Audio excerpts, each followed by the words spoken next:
Hello guys, ये question आइसोप्रिज्म से लिया गया है और ये जेई 2019 में आया था। इसमें हमें फाइंड आउट करना था total number of isomers considering both structural and stereo isomers of cyclic ether. मतलब यहाँ पे इस मॉलिक्यूलर फार्मूला के कॉरस्पॉन्डिंग हम कितने डिफरेंट साइक्लिक एथर ड्रॉ कर सकते हैं। तो हम स्टार्ट करते हैं। ऐसे क्वेश्चन जब भी आते हैं ना, तो हम हमेशा स्टार्ट करते हैं स्ट्रक्चरल आइसोमर से, राइट। तो पहले structural isomers different different draw कर रहे हैं हम। सबसे पहले जो सबसे बड़ा रिंग आएगा उसको हम ड्रॉ कर रहे हैं। C4H8O है, ऑक्सीजन को रिंग में लेना पड़ेगा, तो बाकी जो चार कार्बन आइटम्स हैं इनको भी रिंग में लेंगे, सो दैट कि हमारे पास मैक्सिमम साइज रिंग बनेगी। ये तो हो गया पहला वाला। सेकंड में हम क्या कर सकते हैं, हम 4 मेंबर्ड रिंग बना सकते हैं। ये हो गई 4 मेंबर्ड रिंग।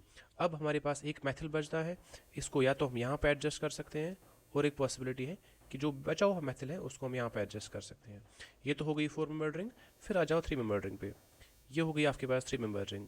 इसके बाद हमारे पास क्या बच रहे हैं, दो मेथड बच रहे हैं।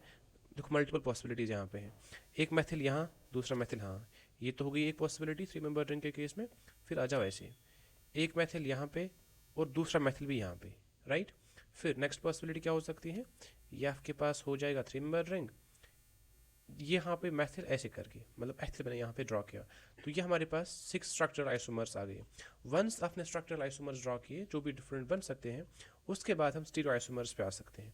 देखिए, जो पहला वाला स्ट्रक्चर है ये वाला, ये आपके पास एक सिमेट्रिकल स्ट्रक्चर है।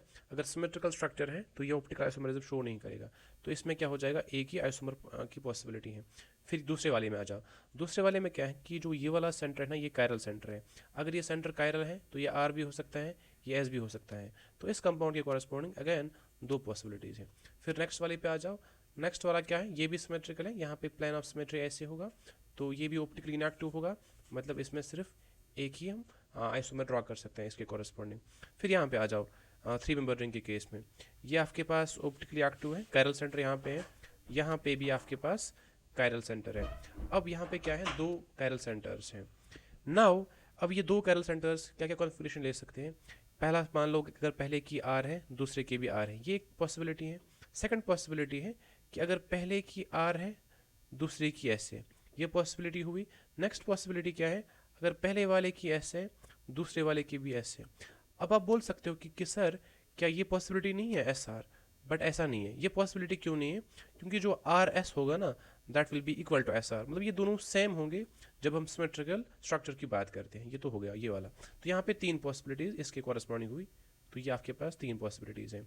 फिर यहाँ पे आ जाओ, ये तो कायरल नहीं है, राइट, और ये भी कायरल नहीं है, तो यहाँ पे भी सिर्फ एक ही पॉसिबिलिटी है। फिर इस वाले पे आ जाओ, लास्ट वाले पे। अगेन ये वाला कार्बन क्या है, कायरल। अगर कायरल है, आर भी हो सकता है, एस भी हो सकता है, दो पॉसिबिलिटीज़ हैं। हम टोटल गिन लेते हैं, 1 + 2 कितना हुआ, 3 + 1 4, 4 + 3 7, 7 + 1 8, 8 + 2 10, तो 10 हमारा आंसर हो जाएगा। ये न्यूमेरिकल इंटीजर टाइप था।